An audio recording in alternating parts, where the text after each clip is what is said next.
Welcome to the IVF Journey with Dr. Michael Chapman, the podcast for couples who struggle with infertility and want to fulfill their dreams of becoming parents. In this podcast, you'll learn actionable strategies to deal with infertility from Dr. Michael Chapman, or Prof as he's affectionately known.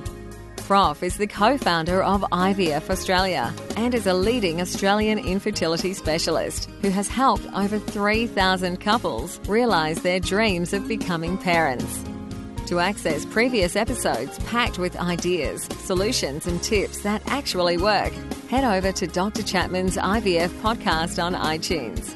You can also ask questions by contacting Dr. Chapman's rooms on 1800 483 or by emailing him michael.chapman@ivf.com.au. That first cry of a baby born after the long journey of IVF remains one of the most beautiful experiences in the world. As an obstetrician and an IVF specialist, I've had the privilege of experiencing this over many thousands of times in my long career, but I still remain moved by each baby's first cry. It signifies the end of a long journey and the beginning of a new life. This is Professor Michael Chapman, co-founder of IVF Australia and host of the IVF Journey podcast. Thanks for tuning in. To access all the previous episodes, head over to my website, www.theivfjourney.com, and select IVF Journey Podcast from the navigation menu. You'll also be able to find the various services that we provide at IVF Australia. Today we're going to talk about older women trying to have babies. You'd think from the media coverage that our film stars and pop stars get when they have babies in their 40s, late 40s in particular, and recently 50, it's actually straightforward for women to have babies whatever their age. What they don't tell you, however, is that the issue of their pregnancy has been brought about not by their own eggs, but by those of a younger donor. The uterus of an older woman can carry a baby really into the 50s and 60s, and there has been a woman in 70 who, exposed to the right hormonal environment, the uterus can be quite healthy and be able to allow a baby to thrive.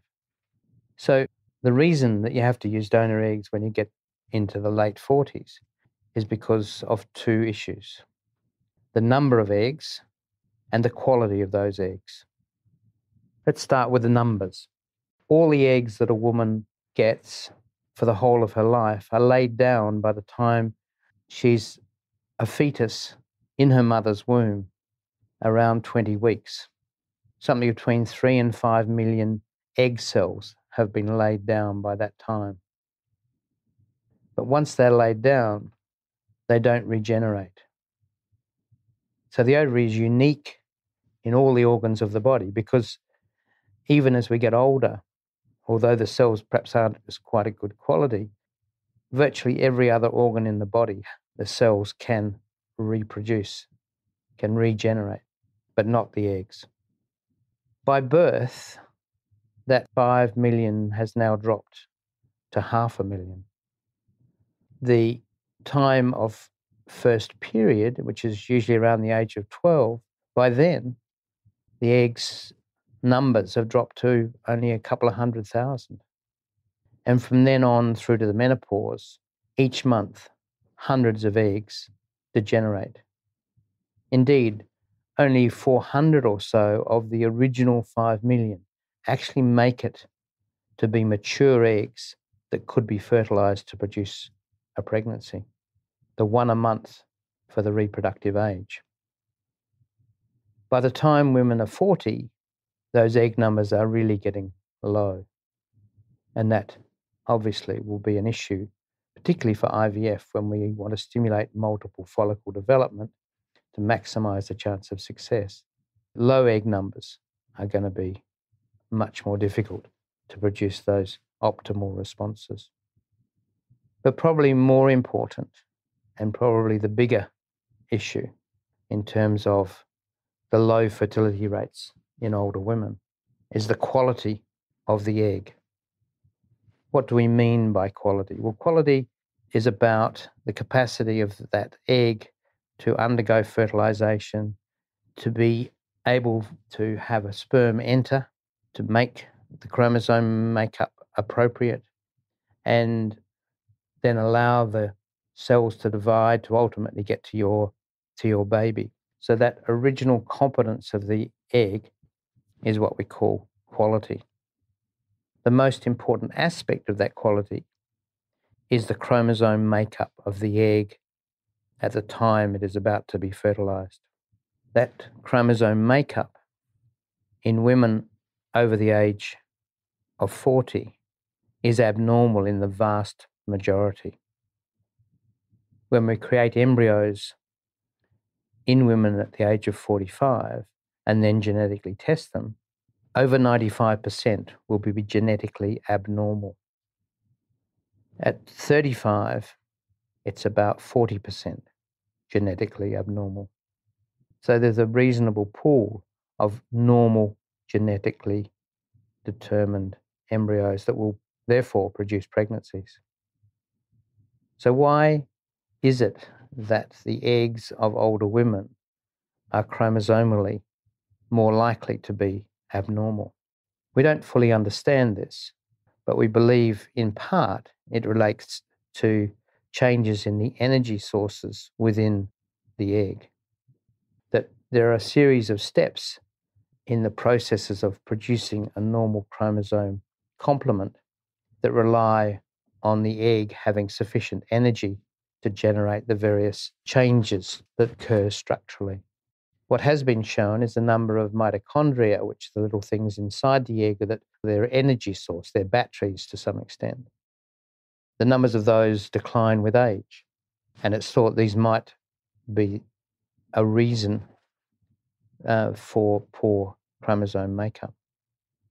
There's been a move to use donor mitochondria from young women and inject them into eggs of older women to try and revitalize eggs. The scientific evidence is not there, but there are people paying tens of thousands of dollars, in my view, unnecessarily, in the hope that their eggs will be better. The data to date does not support these mitochondrial transfers. That science is evolving, and I'm sure over time we will find some chemicals or mitochondrial rejuvenators that will enable older eggs to produce higher success rates. But until then, it really is an uphill battle.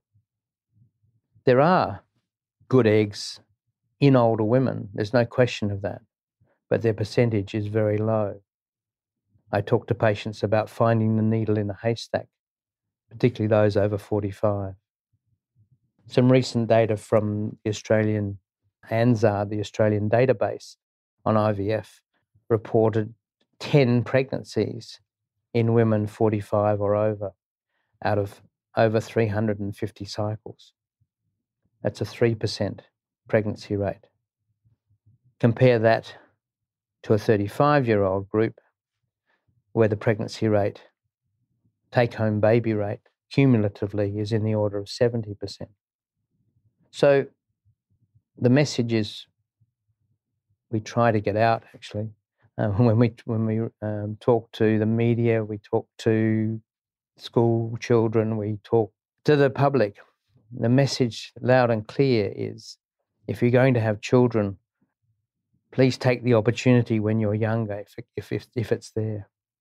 There is hope for older women, but mostly that hope is going to be by using donor eggs and carrying the child yourself.